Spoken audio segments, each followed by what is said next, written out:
I attempted this in January and missed 3 movies before finally giving up and starting fresh. I did make a video with the movies that had dropped off by the time I started this attempt though, if you want to check that out. I will be spoiling these, so skip ahead if you don't want something spoiled, and let's begin. Starting with the ones I had seen before even my first attempt but are still playing, or were when I made this. In November I saw Wish. This movie was way overhyped. Since I started this video, there is a lot of public hate towards this movie, but at the time, it was very overhyped. For some reason, the advertisements I saw made me think this was going to be a new Fantasia, so that alone left me pretty disappointed. An evil king holds everyone's wishes and tells his people that it's for their own good and it's just safekeeping and he'll grant some here and there. The main girl learns that he's only granting ones that won't change the society he's built, and he won't allow for big dreamers. She fights him on it. I don't remember why I dislike this so much, but I only gave it 1.5 stars on Letterboxd, so that's pretty bad from me. December brought me Poor Things. I have a love-hate relationship with this one. What is it with Yorgos Lanthimos getting Emma Stone to pop out some nipple and hurt animals in his films? Emma was my favorite actress for several years. I adored her so much, and then The Favorite came out, and at first I was excited for a lesbian role with her, but unfortunately it wasn't good like Battle of the Sexes was. No, The Favorite ends with her stepping on a bunny, and she actually did it in real life for the movie. Behind the scenes, she says that she cried in her trailer afterwards, but not to worry because PETA was on set, and the bunny was fine. Excuse me, fine? How exactly do you gauge that? Did you talk to the bunny? You stepped on that bunny and you tell me that it was fine? The fact that she did that ruined my love for her, but I'll still probably see her movies as they come out. Wow. Sorry for the barely related rant there. My point is that she hurts animals again in this movie, and other characters do too, as Yorgos always does. I did give this 4 stars, but mostly because it's so weird. I don't think I could ever rewatch it though. Emma plays a woman who was a miserable cunt and jumped off a bridge while she was pregnant. Willem Dafoe plays Godwin Baxter, a scientist who likes to make half-breed creatures. He finds her in the water and takes her to his lab, removes the brain of her fetus, puts it in her head, and names her Bella Baxter. Somehow the adult body makes her brain grow up at an accelerated speed. Godwin hires Max to monitor her growth, and he falls in love with her and asks her to marry him. Then Godwin hires Duncan to make up the contracts for the marriage to ensure she stays in captivity, but then the lawyer gets sexually fascinated and takes her away on vacation. She explores her sexuality, but soon realizes that she's in another form of captivity with this man and wants to return home, but he takes all of her money. She discovers prostitution, which fixes 2 of her concerns at once. It lets her explore sex with other people and earn money. Eventually, she learns that Godwin is sick and returns to his bedside. While there, she marries Max, but the ex from her previous life bursts in and takes her away, which she does so willingly. She's not the brightest crayon in the box, but very full of curiosity. Once in his palace, she's trapped yet again and shoots the man in order to escape. He gets a goat's brain put in his head to reanimate him, and Bella has her lesbian prostitute lover come move in with her at home. It's such a bizarre movie that I can't help but love in some way, but I feel like hurting animals is always unnecessary in movies, and there's way too much sex. We don't need to see fucking for half the movie. Then I saw Wonka. The trailers had me concerned. I thought this was going to be the worst movie of the year, but it was okay. The script felt stiff, so Timothy didn't really have any room to perform, and I know he's a great actor, so that was unfortunate. It felt more preschool. I've noticed that a lot of movies aimed at families these days are so scared of everything that the final product ends up coming out very juvenile, and that's disappointing. This is just milking the Willy Wonka franchise and giving us a backstory to the famous chocolatier. It's not show-stopping, but it's not terrible either. I gave it a fair 3 out of 5. The last movie that I had already seen was Aquaman and the Lost Kingdom, which I'm surprised was still playing. They pushed this movie out so far, and they still managed to fuck up the edit. I grew up with comics. I used to love comic book movies, but they feel so green screen and terrible these days. This one didn't even matter that I saw on the big screen. I cannot focus at all, and I do not know what happened. I just remember big bug-looking guys, and that's it. I gave it a 2, but can I really say much without remembering any details? Okay, now for the newbies. I started with Anyone But You, which I thought looked like your typical fuckboy dumb rom-com. It pretty much is, but there was some charm to it, ironically, and I ended up enjoying it. Bea and Ben meet one day and kick it off so well that they spend all night talking. She panics and leaves before he wakes up, but realizes she didn't need to and goes back to him, but walks in on him telling his friend that she means nothing to him. They spend the next 6 months hating each other and then meet again when her sister's girlfriend and their friend and his friend all meet up at the club. My question is, how did she not recognize the friend when she overheard him talking shit about her? How did the guy not realize that Bea is his sister's friend if they're all this close? Later, the lady lovers invite everyone to Australia for their wedding, and shit goes down because of course it does. It's so cringe for the first half of the movie. Her family is trying to push her back with her ex, and everyone else is trying to push her back with Ben. They agree to pretend a date to keep the peace for the wedding and get everyone off their backs.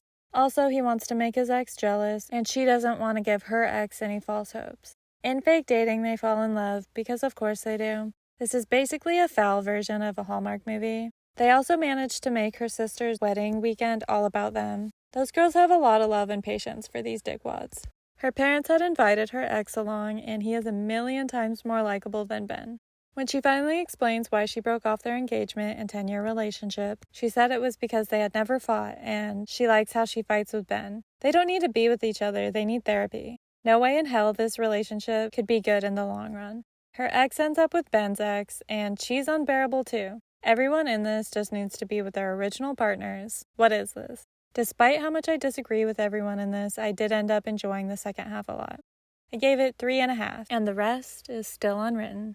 I saw Migration next. A family of ducks go against the father's overprotective fears and migrate together to Jamaica. It feels like it wants to be Finding Nemo meets Ice Age, but with birds. It was mildly okay, but it made me feel so sad for birds, and it had a lot of hurting animal humor in it, which I am not a fan of.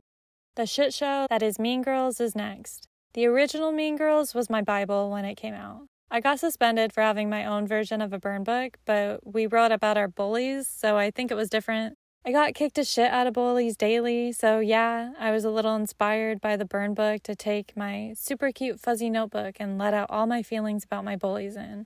I never got that notebook back, and I'm still upset about it. Enough about me, though. I'm just saying I hold the original to a high standard.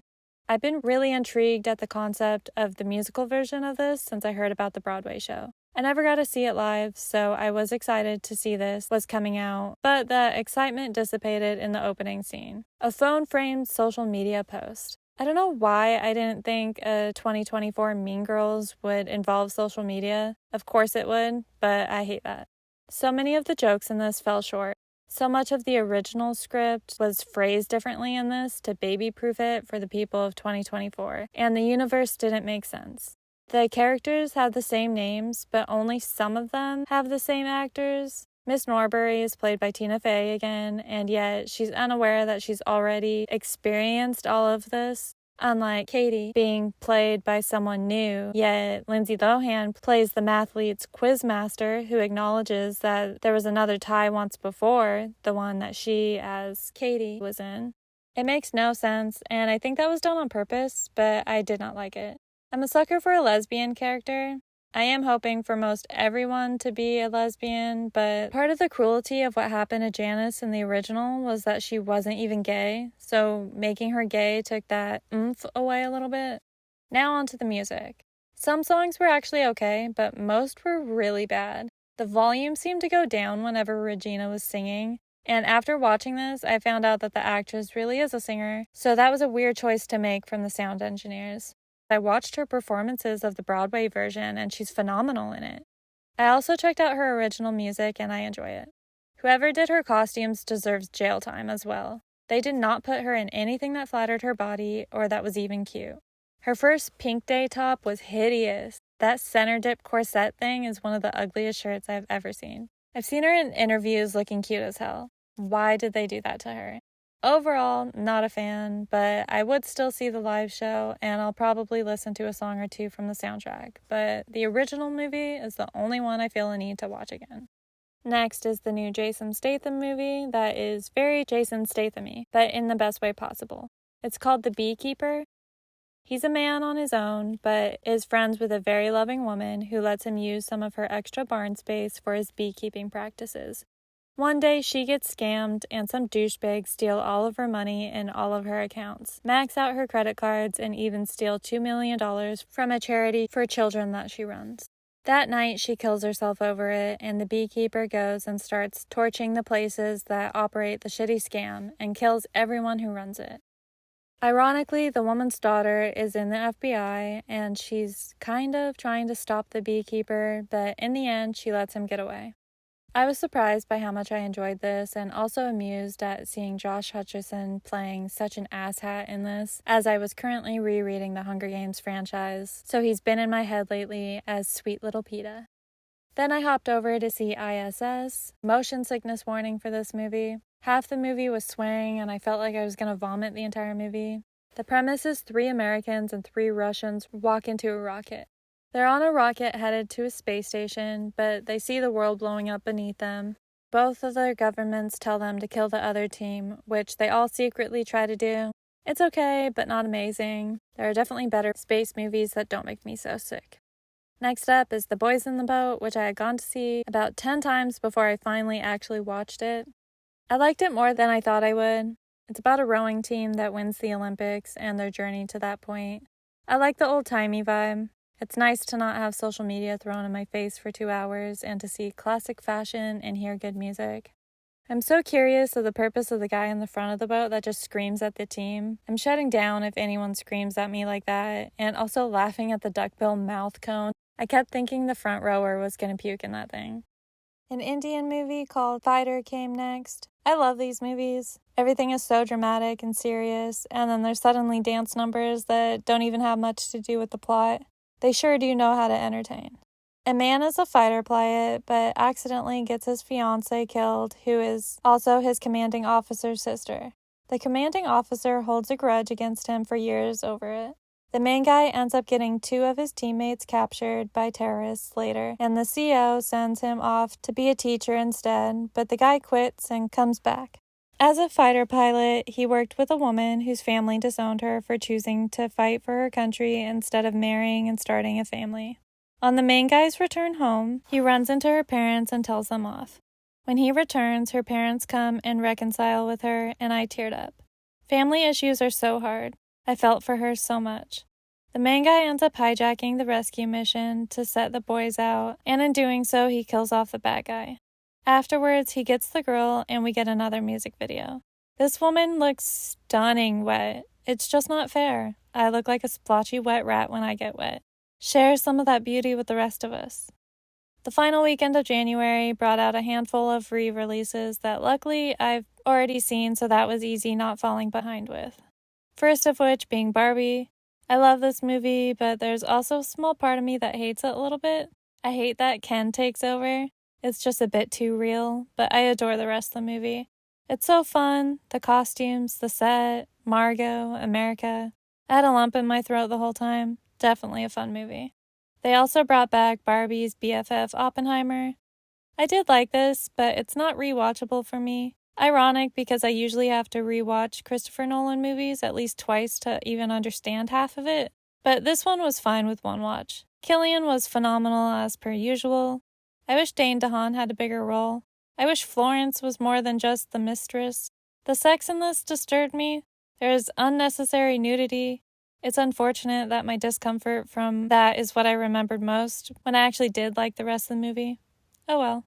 Next re-release was The Holdovers, which I included in one of my Christmas videos. A teenage boy gets stuck with a grumpy old teacher on campus over Christmas, and they end up unexpectedly bonding. It's a touching movie. I can see why it did so well. The last re-release was Killers of the Flower Moon. I hated this movie. It's about disgusting men marrying native women to steal their money. The actress did amazing, but I don't want to hear the story. Next up, I saw Anatomy of a Fall. This one was a struggle. A man dies from a fall from a window, and the movie is the court case trying to figure out what happened. At times I enjoyed it, and at times I hated it. I don't want to think about it too much, but I will give a huge warning to animal lovers that there's a whole terrible segment in this that you're not going to want to see. On the plus side, the actor who plays her lawyer is amazing, and I hope to see him in other things. American Fiction immediately followed, and it was pretty relatable. It's about how ridiculous the racism debate has become, to the point where everyone of all races are trying so hard not to be racist that it's making them racist. I've read a comment once about how if you're scared to talk in these times in fear of being seen as racist, that's because you're racist. I strongly disagree with that, and this movie pokes fun at that as well.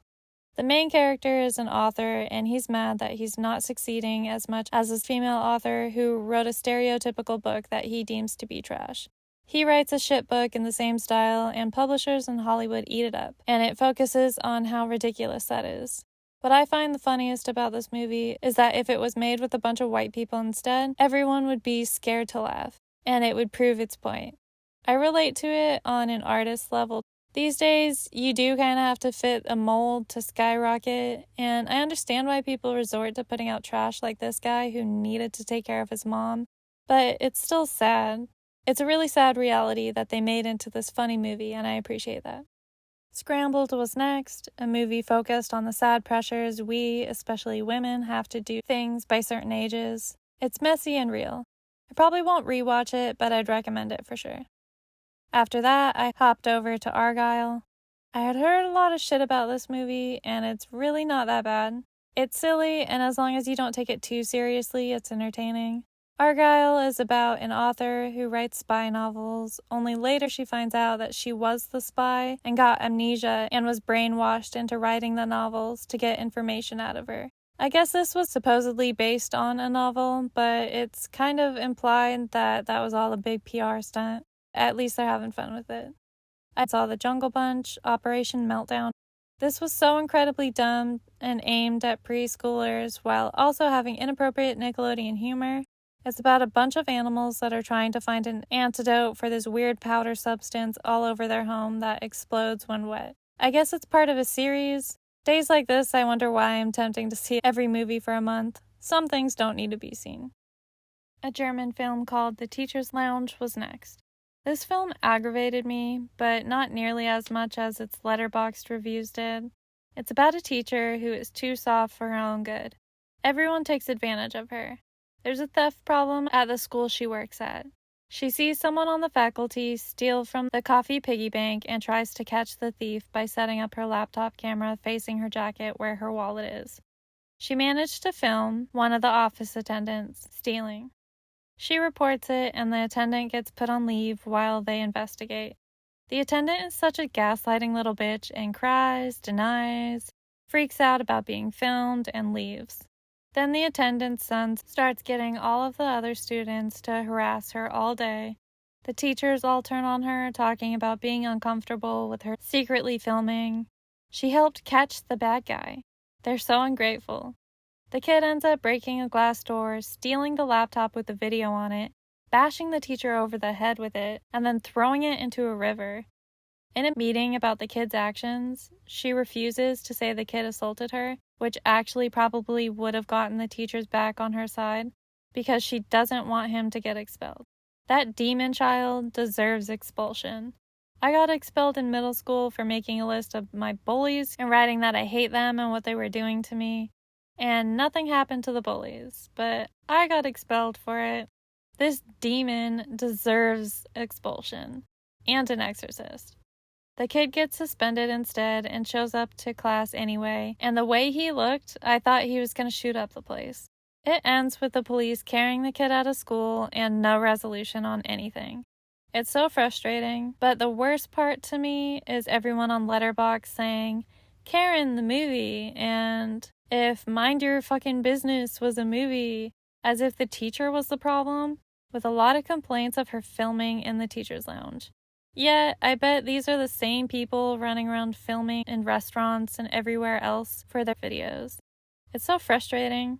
Part of the plot of the movie was that the teacher might get charged for filming the crime.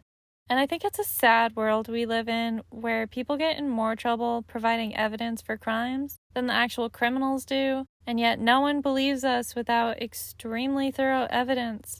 We're living in a time where a victim can't be a victim anymore. It's disgusting. I hate it. Oh no, I said I hate something. Now I'm gonna get expelled again.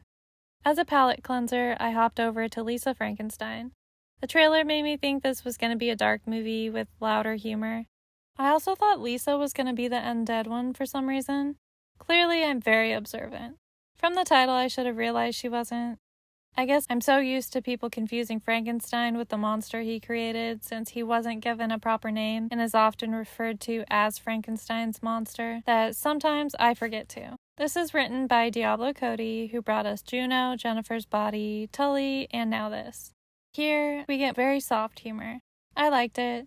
Now to the actual plot. Lisa's mom got murdered with her in the house and she became a little lost, as you would. She starts visiting a cemetery a lot and develops a crush on a guy who's buried there. She makes a wish to be with him and a storm brings him to life, and he comes to her. They wreak havoc together and give off Winona Ryder and Christian Slater and Heather's energy, and I love that. This may not be as strong as Jennifer's Body, but I still love it and I'm glad I went to see it. After that, I went over to Out of Darkness. I only made it about a half hour, but I'm still gonna count it. This movie is terrible. From what I saw, it takes place in the Stone Age, with a group of people walking very Game of Thrones style. Being set in this time, I already hate it. They're covered in dead animals and hunt a lot. But then a girl is getting her period, and the other girl of the group takes her to the side and tells her it's a good thing because now she has worth, or something horrendous like that. And I was like, nope. Got a bad feeling that this girl was going to get gang raped or something, and I just walked out. Madam Web brought me back to the cinema, and I strongly disagree with all the hate this movie is getting. This is way better than a lot of the MCU movies, and people are comparing it to Morbius, and I don't know why.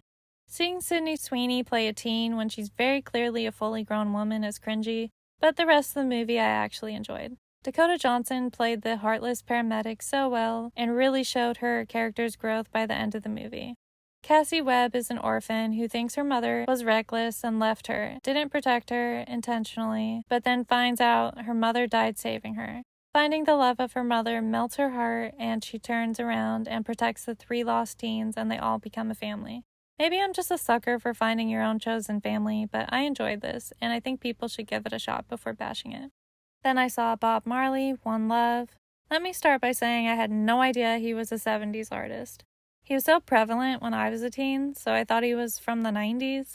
I really didn't know much about him other than his voice and that a lot of people idolize him as a bringer of peace. After watching this, that just bothers me, but let's start at the beginning. He grew up in Jamaica with a lot of crime around. He saw 2 groups that are against each other, and he tried to unite them to prevent a war. People don't like that, so they go to his home and shoot him up. He and his wife survive, and he does a lot of music for several years. This piece of shit had babies and a wife at home, fucked random bitches on the road, and sent those babies home with his wife for her to raise. Girl, I would have given him an at-home vasectomy and then divorced his ass. Eventually, he comes back to Jamaica and performs a big concert and brings together both sides and makes the leaders hold hands. Famous people really can do anything, huh? This movie bothered me so much because it's just a reminder that our society praises the wrong people all the time. People praise him as a bringer of peace and love when he cheated on his wife. People praise Marilyn Monroe as a sexual icon, but she fucked a married man. People praise the Kardashians for being businesswomen when they're known for stealing and lying their way to the top. Praising people who do terrible things just makes other people think it's okay. We need to stop praising people altogether. This just bothered me so much. The next one I had been looking forward to for a while and was disappointed. Drive Away Dolls, where it was already off to a bad start when it was advertised as getting a free air freshener when attending the first showtimes, which I attended and I did not receive one. They had no idea what I was talking about either. The movie was overall a disappointment too, though. I thought it would have some of the fast-paced humor as Booksmart. Maybe it's just because one of the actresses who I just found out is Jonah Hill's sister is in it. Pedro Pascal immediately dies and is just a head in the bag the rest of the movie. Do big actors keep getting put into tiny parts just to get butts in the seats? Because that's bullshit and super annoying. Matt Damon is also listed as a main character, but he had one scene. Okay, plot. Suki dumps Jamie for cheating on her, and Jamie suggests to her friend Marion that they go on a road trip to Tallahassee. They use a service that lets you use a car if you get to its destination. Car delivery, if you will. Along the journey, Jamie is being annoying and tells Marion she needs to get laid and keeps pressuring her, and it's so rude and gross. That whole "you're uptight because you need to get laid" thing is a myth. Back off, lady. She even pushes herself onto her, and it's supposed to be a comedic thing, and they even end up together in the end, I think. I can't really tell. Jamie doesn't seem to have a monogamous bone in her body, and Marion seems highly monogamous. Marion, give me a call. I love you as you are. I too would rather read a good book than go make out with an entire soccer team. That's not even supposed to be the main plotline, though. They accidentally take the wrong car to Tallahassee that has the severed head in the trunk, along with a suitcase of political men's penis molds. The guys who were supposed to get that car are trying to chase them down until Suki shoots Matt Damon and their dog humps his head. I did not find this very funny, and it was basically softcore porn. I did love Marion as a character, though. I'd love to see a movie of just her. After that, I hopped over to Land of Bad. A team of men go to the Land of Bad. One of the guys even has a douchey arm tattoo that says that, to try to save a hostage. It's your typical war movie. Americans in another country, people get held hostage, and lots of killing happens. It was pretty boring, but the end gets all high stakes and has the longest 5-minute scene ever, and that part kind of piqued my interest. Also a side plot of a coworker wanting to ask the guy that saves the day to walk her down the aisle since her dad is gone, and that was really touching. It was okay, but not amazing. Definitely not a must-see, but it didn't make my eyes bleed either. The taste of things was the next movie, and it was horrible. I walked out after an hour and a half, and in that time I only saw gross-out content of cooking and eating food.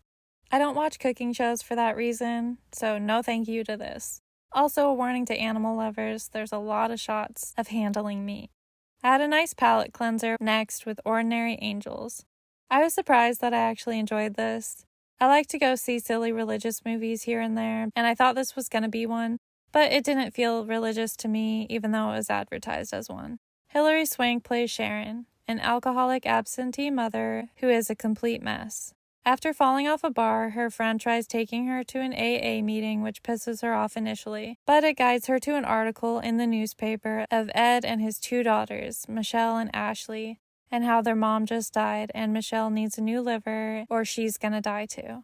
That sparks inspiration in Sharon, so she pours out her alcohol and shoves her way into helping that family. The dad is resistant at first, but his mother encourages him to accept her help, which works out in the end because she's able to save the family.